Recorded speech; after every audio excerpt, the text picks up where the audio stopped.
Hi guys, welcome back to Talk Tech with Chidi, and I'm Chidi, and in today's video we've got some exciting stuff to talk about. It's DeepSeek's latest AI model. It's driving the AI industry crazy right now, and probably the whole tech industry. So we're going to talk about it. I'm going to give you all the breakdown here on Talk Tech with Chidi, and we'll get into the specifics. Is it going to take over the world? Is it going to take over the AI industry? Is it going to knock OpenAI off the pedestal? We'll find out. Let's dive in. Right, guys, DeepSeek's latest AI model. Right, I saw this thing online and it was going off everywhere. Now, there's a bunch of things we need to break down to really give you perspective.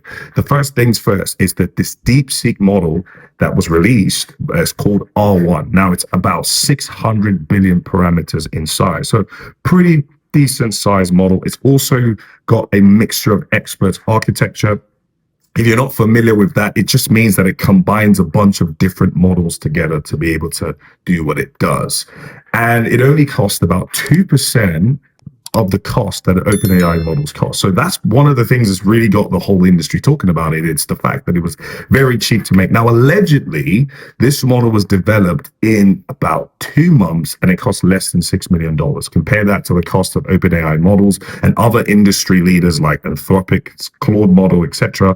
You know, it really, really is cheap. Right. And the reason for that is really down to the efficiency of the model and how it works. And it requires a lot less hardware for it to be trained. It requires a lot less hardware for it to be used. Now, the thing that's very, very interesting about all of this is that it's actually outperforming OpenAI's models. Like, there's no point if it's cheap and it costs less to build and it was developed in under 2 months, if it isn't as high performing as these other models have been. That is OpenAI's O1 model and the other industry leaders as well. But it's actually outperforming those models in key benchmarks, including reasoning and a bunch of other cool things. So that's really what's got the industry talking. It's the fact that it was cheap to build, allegedly. Now, we still don't have any definitive proof of that, but they do claim that it was cheap to build and, it cost them, less than $6 million to build. Now, anyways, the point I'm making is that it was allegedly cheap to build,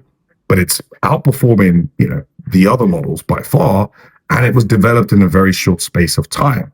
That's what's really got the industry excited. But here's the kicker as well, is that because this required less hardware, that NVIDIA bubble that we've been seeing over the past couple of years in the AI industry is starting to burst just a little bit. Just yesterday, NVIDIA's stock kept going down. I don't know what the numbers are, but the last time I checked, it had gone down by over 20%, which was roughly about $400+ billion loss. So of course, what do you expect? Because if people feel like you need less hardware to make these AI models that are super smart and super, efficient at specific tasks, if people feel like you need less hardware to do those sort of things, then obviously it means you need less chips, you need less NVIDIA chips, etc. And so you get the gist. And that's why that stock price has gone down so drastically. When I expect NVIDIA to make a statement about this, and I expect OpenAI to come up with something as well to try to kind of, get their head back into the fight, and expect other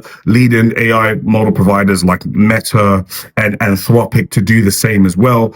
But it's definitely got everybody talking and thinking. And I think we're going to see maybe potentially less investment in hardware in the AI space. We don't really know. We'll see how all of this stuff unfolds as it goes along. The other interesting twist about this is that this DeepSeek model was built by a Chinese lab. And so it does raise some concerns. Some people are saying, can we trust the model? It is open source, by the way, which is, super cool. And it's not proprietary like other models. So it's free and accessible.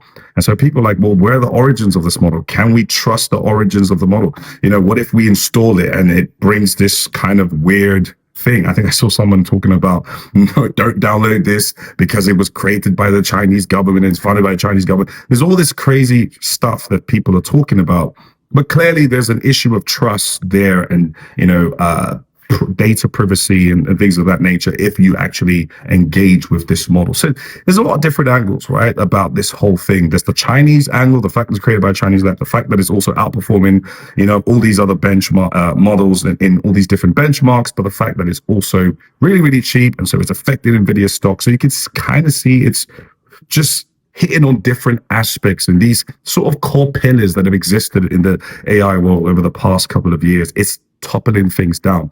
But the question is this: will it actually take over the crowd? Well, the answer is I don't necessarily know. And I don't think anybody knows at this point in time. But I think one thing we do know is that it is going to change the way people build AI solutions. It is going to change investment in these types of solutions. And I'm all here for it. I hope you guys are enjoying the buzz and excitement as well. What do you think about DeepSeek's latest R1 model? Let me know in the comments what you think about this model. Do you think it's going to take over the space? Do you think it's going to reshape the AI industry? I certainly think it will. It'll be interesting to see how NVIDIA responds, how OpenAI responds. And I guess we'll know in the next coming days and coming months. And it's already shaping to be an exciting year in the world of AI. I mean, guys, this is just January 2025, and we're already getting this sort of news. So I'm really, really excited to see where this goes next. And trust me to keep you updated as the drama unfolds. Until next time, please like, share, comment, subscribe, hit the notification bell. I've got other cool things I'll be talking about and different pieces of content coming out, so you don't want to miss it. And I'll see you guys in the next video. Ta-da.